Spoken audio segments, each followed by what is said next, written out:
Fancy saris కి కంచిపట్టు శారీస్ కి పెట్టింది పేరు పూర్ణిమ ప్రిన్స్, కేబిహెచ్పి అండ్ మాదాపూర్. నమస్కారం. కార్తీక్ పురాణం 27వ రోజు పారాయణలోకి వచ్చాం. విష్ణుగణాలు చెప్తున్న చోళ విష్ణుదాసుల కథ అనంతరము ధర్మదత్తుడు మరలి అడుగుతున్నారు, ఓ గణాధిపతులారా, జయ విజయులు వైకుంఠమందలి విష్ణుద్వారపాలకులని విని ఉన్నాను. వారు ఎటువంటి పుణ్యం చేసుకోవటం వల్ల విష్ణు స్వరూపులే అంతటి స్థానాన్ని పొందారో తెలియజేయండి అని అడిగితే, ఈ విష్ణు పార్షదులైన జయ పుణ్యశీల సుశీల పుణ్యశీలుడు ఇద్దరు ఈ కథ చెప్పడం మొదలుపెట్టారు. జయ విజయుల పూర్వజన్మలట. తృణబిందుని కూతురు దేవహూతి.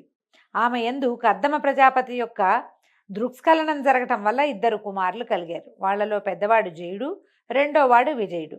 వాళ్ళిద్దరూ కూడా విష్ణుభక్తి పరాయణులుగానే ఉండేవారు.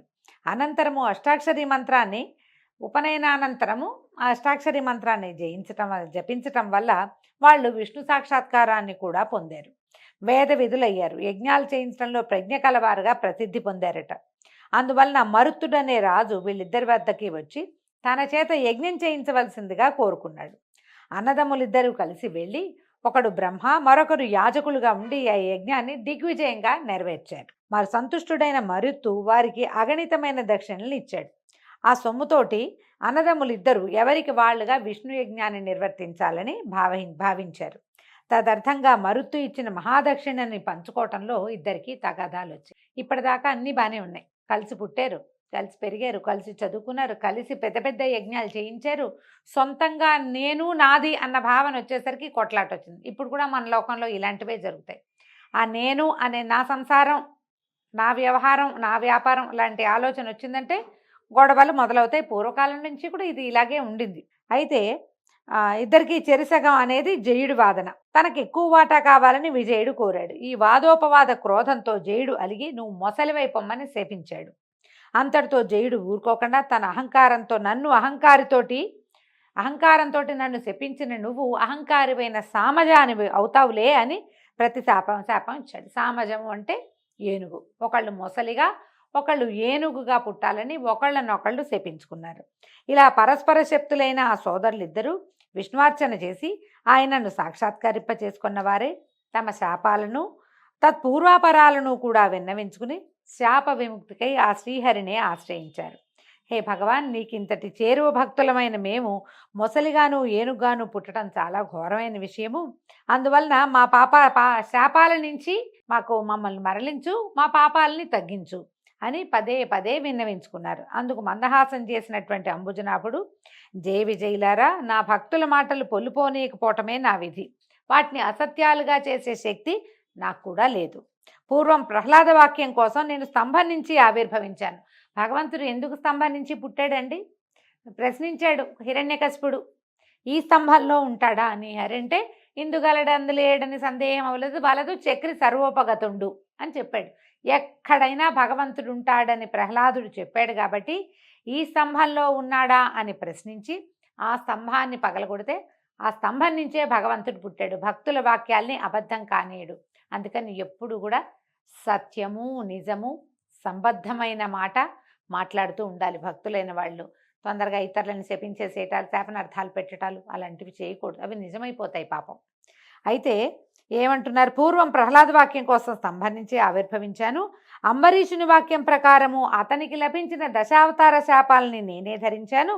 అందువల్ల మీరు సత్యం తప్పని వారే మీ శాపాలని అనుభవించి అంత్యంలో వైకుంఠాన్ని పొందండి అని ఆదేశించడంతో తదాదేశాన్ని శిరసావహించి ఆ జయ విజయులిద్దరూ గండకీ నదీ ప్రాంతాన మకర మాతంగాలుగా జన్మించి పూర్వజన్మ కలవారై విష్ణు చింతనతోటే కాలం గడపసాగారు. అలా ఉండగా ఒకానొక కార్తీక మాసం ప్రవేశించింది. ఆ కార్తీక మాసంలో కార్తీక స్నానం చేయాలనే కోరికతోటి ఏనుగైన జయుడు గండకీ నదిలోకి వచ్చాడు.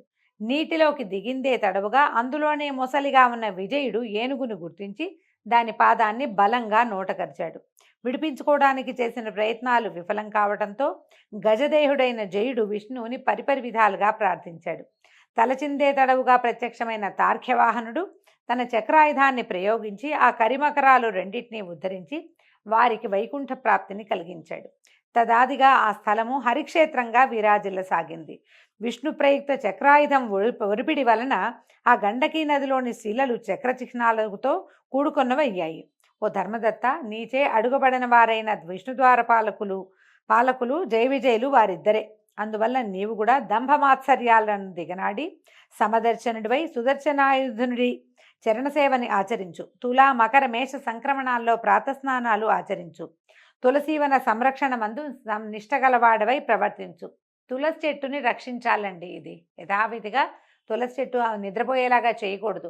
ఒకవేళ ఆమె నిద్రపోతుందని అనిపిస్తే గనక, నిద్రపోయేలాగా ఉంది అనిపిస్తే ఇంకొక చెట్టుని తెచ్చి నాటుకోవాలి. తులసి సంరక్షణ చాలా మంచిది, విష్ణు ప్రీతికరం అని చెప్తారు. అయితే ఇంకా చెప్తున్నారు, గో బ్రాహ్మణులందు విష్ణు భక్తులందు సర్వదా భక్తితో సేవించు. కొర్రధాన్యము, పులిగడుగు నీరు, వంగ మొదలగు వాటిని విసర్జించు. ఈ కొర్రలని ఇంతకుముందు కూడా చెప్పారండి, హింధాన్యం అని. కొర్రలు తినద్దు అని చెప్తున్నారు. మామూలుగా ఇప్పుడు మనం తృణధాన్యాలు వాటిని తింటున్నాం కదా, అవసరమని భావిస్తున్నాము. మరి ఏ షుగరో పాడో ఇబ్బందో ఉన్నది, తప్పదు కదా. అందుకని ఈ కార్తీకం ఏదైనా వ్రతాలు ఉన్నప్పుడు కొర్రలు తినబోకండి. అంటే పురాణాన్ని బట్టి అండి, మీ మీ అవకాశాలను బట్టి చేయండి. కానీ ఇలాంటి ఒక వాక్యము 2 చోట్ల ప్రత్యేకంగా చెప్పబడింది. పులిగడుగు నీరు అంటే పుల్లటి నీళ్లు వాటిని తీసుకోవద్దని చెప్తున్నారు. వంకాయలు కూడా విసర్జించాలట. జన్మ ప్రకృతిగా నీ అనుష్ఠిస్తున్న ఈ కార్తీక విష్ణు వ్రతం కంటే దాన జపో యజ్ఞ తీర్థాలు ఏవి కూడా గొప్పవి కాదని గుర్తుంచుకో. ఓ విప్రుడా, దైవ ప్రీతికరమైన విష్ణు వ్రతాచరణ వల్ల నీవు నీ పుణ్యంలో సగభాగం అందుకోవటం వల్ల ఈ కలహ కూడా ధన్యులయ్యారు. ప్రస్తుతం మేము ఆమెను వైకుంఠానికి తీసుకెళ్తున్నాము అని విష్ణుగణాలు ధర్మదత్తునితో హితమాడి పునః నియమవ్రత నిష్ఠుణ్ణి చేసి కలహా సమేతంగా వైకుంఠానికి బయలుదేరారు. విమానంలో వెళ్ళిపోయారట. నారదుడు చెప్తున్నాడు, పృథురాజా, అతి పురాతనమైన ఈ పుణ్యేతిహాసాన్ని ఏ మానవుడైతే వింటున్నాడో, ఇతరులకు వినిపిస్తున్నాడో, వాడు శ్రీ మహావిష్ణువు యొక్క సంపూర్ణానుగ్రహానికి పాత్రుడై విష్ణు సాన్నిధ్యాన్ని పొందదగిన జ్ఞానాన్ని పొందుతున్నాడు. ఈ విధంగా నారదుడు చెప్పిందంతా విని ఆశ్చర్యంగా అయిపోయిందట పృథు చక్రవర్తికి. ఎంత ఆశ్చర్యపడి, ఇట్లా జరిగిందా అని ఆశ్చర్యపోతూ, ఓహే దేవర్షి, ఇప్పుడు నువ్వు చెప్పినటువంటి హరిక్షేత్రము, గండకీ నదుల్లాగానే గతంలో కృష్ణా, సరస్వతి ఇత్యాది నదుల గురించి కూడా విన్నాను. ఆ మహామహిమలన్నీ ఆ నదులకు చెందినవా లేక ఆ క్షేత్రాలకి సంబంధించినవా? విశదపరచమని కోరితే నారదుడు ఇట్లా చెప్తున్నాడట, శ్రద్ధగా విను. కృష్ణానది సాక్షాత్తు విష్ణు స్వరూపం, సరస్వతి నది శుద్ధ శివస్వరూపమట. వాటి సంగమ మహాత్మ్యాన్ని వర్ణించడం బ్రహ్మ కూడా అసాధ్యమే. కృష్ణా, సరస్వతి నదులు ఎలా జన్మించాయో పురాణ ప్రోక్తంగా తెలుసుకుందాం. ఒకానొక చాక్షుష మన్వంతరంలో బ్రహ్మదేవుడు సహ్యపర్వత శిఖరాలపై సవనం చేసేందుకు సమాయత్తుడయ్యాడు. ఒక యజ్ఞం చేయబోయాడట బ్రహ్మదేవుడు. హరిహరులతో సహా సమస్త దేవతలు, మునులు కూడా కలిసి ఒకానొక దైవత ముహూర్తంలో బ్రహ్మకు యజ్ఞదీక్షనివ్వడానికి నిర్ణయించి కర్త యొక్క కళత్రమైన సరస్వతికి విష్ణుమూర్తి ద్వారా కబురు చేశారు. కర్త యొక్క కళత్రం అంటే బ్రహ్మదేవుని యొక్క భార్య అయిన సరస్వతీదేవికి కబురు చెప్పాడట విష్ణుమూర్తి. అయినా సరస్వతి సమయానికి అక్కడ చేరుకోలేదు. దీక్షా ముహూర్తం అతిక్రమించరాదనే నియమం వల్ల భృగు మహర్షి, హే విష్ణు, సరస్వతి ఎందుకు రాలేదో తెలియలేదు, ముహూర్తం దాటిపోతుంది, ఇప్పుడు ఏమి గతి అని ప్రార్థించడంతో శ్రీహరి నవ్వుతూ ఏమన్నాడంటే, సరస్వతి రాని పక్షంలో బ్రహ్మకు మరి యొక్క భార్య అయిన గాయత్రిని దీక్షాపతిగా విధించండి. గాయత్రి దీక్షాపతి, ఆవిడ్ని దీక్షాపత్నిగా చేయమని అన్నాడు. అనేసరికల్లా ఈ సలహాను శివుడు కూడా సమర్థించడంతో భృగువు గాయత్రిని రప్పించి బ్రహ్మ యొక్క దక్షిణ భాగంలో ముందుగా ఆమెను ప్రవేశపెట్టి దీక్షావధి విధిని ఏర్పరిచాడు. ఆ విధంగా ఋషులందరూ కలిసి హరిహరుల సమక్షంలో బ్రహ్మకి దీక్షనివ్వటం పూర్తి చేయగానే అక్కడకు సరస్వతి చేరుకుందట. తన స్థానంలో దీక్షితురాలై ఉన్న తన సవతి గాయత్రిని చూసి మత్సరవతి అయి, ఎక్కడైతే పూజార్హత లేని వాళ్ళు పూజింపబడుతున్నారో మరియు పూజనీయులు పూజింపబడటం లేదో అక్కడ కరువు, భయము, మరణము అనే ఈ 3 విపత్తులు కలుగుతాయి. ఈ బ్రహ్మకు దక్షిణ భాగాన నా స్థానంలో ఉన్నట్టు ఉపవిష్టురాలైన వివిధ ప్రజలకు కనపడినటువంటి రహస్య నదీ రూపాన్ని పొందుగాక. ఓ బ్రహ్మ విష్ణు మహేశ్వర్లారా, మీరందరూ యజ్ఞవాటికలో ఉండి కూడా నా సింహాసనాన నాకన్నా చిన్నదాన్ని కూర్చోబెట్టారు కనుక మీరు కూడా జడీభూత నదీ రూపాలని పొందండి. జడ రూపాలైనటువంటి నదీ స్వరూపాలుగా మారిపోండని శపించేసిందట. అయితే ఈ సరస్వతి కోపంతో అరిచిన ఆ అరుపుల్ని విన్నటువంటి గాయత్రి ఆవిడ లేచి నిలబడి దేవతలు వారిస్తున్నా సరే వినకుండా, ఈ బ్రహ్మ నీకు ఏ విధంగా భర్తయో నాకు కూడా అదే విధంగా భర్తని విస్మరించి అకారణంగా చెప్పించావు. నువ్వు రాకపోతే నేను కూర్చోవచ్చు, తప్పులేదు. భార్యని కాని దాన్ని కూర్చోబెట్లా, నాకు కూడా అర్హత ఉంది, అందుకని కూర్చోబెట్టారు. అకారణంగా శపించావు కాబట్టి నువ్వు కూడా నదీ రూపాన్ని పొందు అని ప్రతిశాపాన్ని ఇచ్చేసిందట.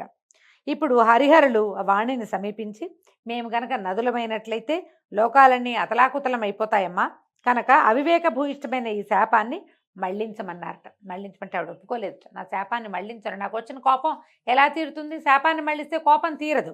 యజ్ఞాదిలో మీరు విఘ్నేశ్వర పూజ చేయకపోవటం వల్లే నా కోపరూపంగా యాగం విఘ్నపడి ఆగమైపోయింది. పలుకుల పడతనైన నా మాట తప్పదు. ఈవిడెవరు? మాటల తల్లి సరస్వతీదేవి. నా మాట తప్పదు.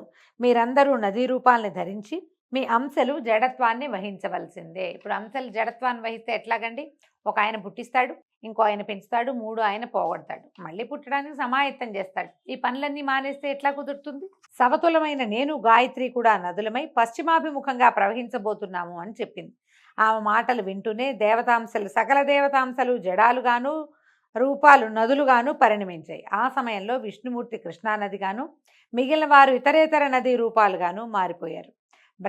విష్ణు మహేశ్వరులు నదులై తూర్పుముఖంగాను, వారి భార్యలు నదులై పశ్చిమాభిముఖంగాను ప్రవహించడం మొదలుపెట్టారు. గాయత్రి, సరస్వతి నదీ రూపాలు సావిత్రి అనే పుణ్యక్షేత్రంలో సంగమాన్ని పొందాయి. ఈ యజ్ఞంలో ప్రతిష్ఠితులైనటువంటి శివకేశవులు, మహాబలుడు, అతిబలుడు అనే దేవతా స్వరూపాలు అయ్యారు. సర్వపాపహారిణి అయిన ఈ కృష్ణానది ప్రకర్షోత్పత్తిని భక్తితో చదివినా, వినినా, వినిపించినా కూడా వారి వంశమంతా కూడా నదీ దర్శన స్నాన పుణ్యఫలవంతమై తరించిపోతుంది. కృష్ణానది ఈ విధంగా పుట్టిందట.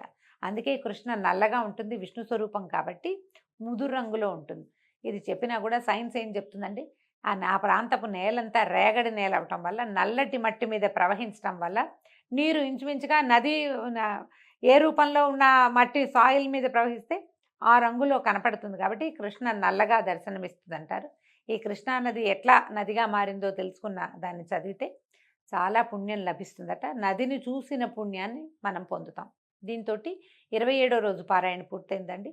రేపు ఉదయం 28వ రోజు పారాయణలో మళ్ళీ కలుసుకుందాం. నమస్కారం.